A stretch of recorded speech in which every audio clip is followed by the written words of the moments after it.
Hello everyone, welcome in this video tutorial. At this point of time, we are going to join the refinement. So up to now, we are expecting some triphenyl phosphine. It looks like a triphenyl phosphine. Here is the phosphorus and some copper iodide. Here is copper and here is the iodine. So these nitrogens should be carbon. So I am making them first carbon. Okay, and we are expecting some pyridine triazole moiety here, a 5-member ring bonded with a 6-member ring. So from the initial structure solution, the program suggests 3 space groups P21 by N, P21 and Pn. Since the P21 by N is a centrosymmetric space group and the program by default is choosing the centrosymmetric space group, so we are going with the centrosymmetric space group P21 by N. So from here we are going to refine first. Yes, I am just applying the weighting scheme and put acta on to generate the zip file, and I am going to refine it. So I am just making the Q peak little bit larger for a better visualization. Yes, now the Q peaks are better, and I am going to refine it again so the shift gets 0. I am refining with the 10 cycle and 20 Q peaks. Now you can see the one carbon which was in the middle of the ring is getting larger and bigger, and after settlement of the shift we are getting a moiety like this. Now you can see the shift is almost 0. The refinement is stable. Okay. Now you can see this ring is behaving very strangely. This is due to disorder. We are expecting some pyridine ring here connected with some high member ring. The expectation is like this. Here is a pyridine ring, 6-member ring, and some 5-member ring is connected with it.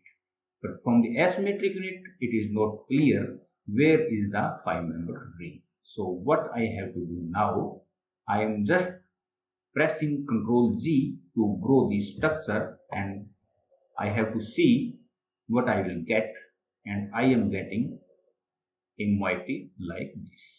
So you can see the 6-member and 5-member ring are disordered in the antiparallel orientation about the crystallographic inversion center. Here the inversion center. So this member ring, this pyridine triazole ring, this whole ring, a 5-member ring connected with a 6-member ring, is disordered about the crystallographic inversion center. As we know, there is no inversion center in the molecule, but due to disorder, there is inversion center. Okay, so first what I have to do, I am just going to escape it and putting the Q peaks off, and I am going to select this particular moiety which is disordered about the crystallographic inversion center, and I am typing part -1 minus C. What it will do? It will bring the selected atom into the asymmetric unit. I am just pressing enter, and now you can see these atoms are in the asymmetric unit now. Now I am going to select it again, and I am going to fix the occupancy to 0.5. Fix occup 0.5 because the disorder is about the symmetry, so it is only half occupied. Just press enter. Now I am going to make a 6-member ring first.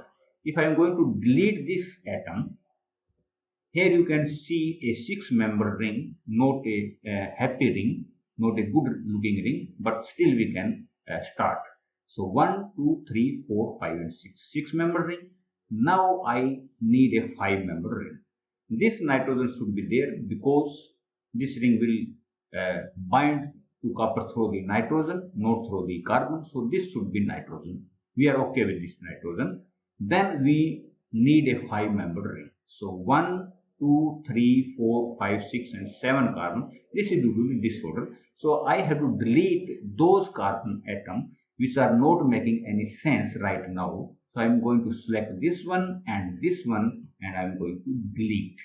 Now I need a bond between this carbon and this nitrogen. So I'm going to select these two atoms and type add bond. It will add the bond between these two atoms. I'm going to press enter and there is a bond between these two atoms. Now if I compare with this moiety, I will expect 3 nitrogen atoms, out of which one should be bound with the carbon atom, and here it is. Now I need 2 more nitrogen atoms in the ring. I will see them later on. So then next step is I'm going to select these atoms and I am expecting a 6-member ring here, regular 6-member ring here. I have to constrain it by typing the affix 66. It will put a rigid hexagon here and I will press enter. In the second step, I am going to select these 5 carbon atoms or these 5 atoms including the nitrogen and type affix 56. It will fix a 5-member ring and I am going to press enter. Now next step is refinement. I am going to refine it and now you can see a good pretty 6 and 5-member ring connected with each other. And now I am expecting some nitrogen here. So this should be a nitrogen. This is actually 1 to 4 triazole. Here is 1, 2 and 4. This should be nitro. So I'm making it nitrogen. Okay, now I'm going to refine it. Now you can see the refinement is going very nice and R factor is around 14%. Now next step is anisotropic refinement. I am just typing anis and I am going to refine it. So now the ring is looking very nice. So I am going to press Ctrl G. Then I can find this nitrogen bound with the copper atom. So 1, 2 and 4 triazole ring. It will look like this. So now you can see this ring is disordered about the crystallographic inversion center. 5-member ring is upon the 6-member ring, 6-member ring is upon the 5-member ring. So these two rings are disordered in the anti-parallel orientation about the crystallographic inversion center.